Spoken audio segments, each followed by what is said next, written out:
welcome back to Super Galactic World. Today I'm going to see how long it takes for me to solve a 2x2 Rubik's Cube. Let's get the timer started. 3, 2, 1, go.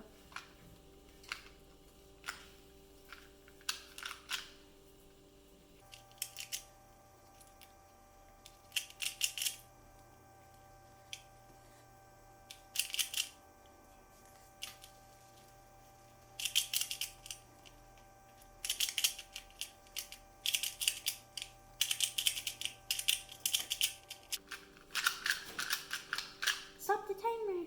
Okay, so I got 43 seconds.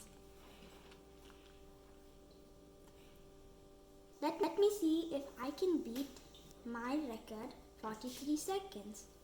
3, 2, 1, go.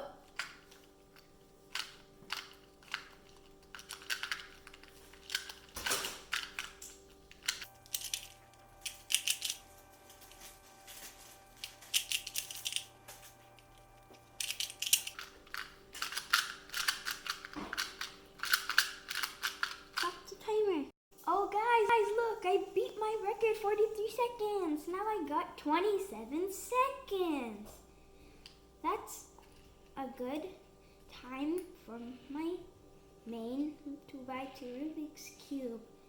So, hope you guys enjoyed this video. Don't forget to subscribe and click the like button. Well, that's it for this video. Bye!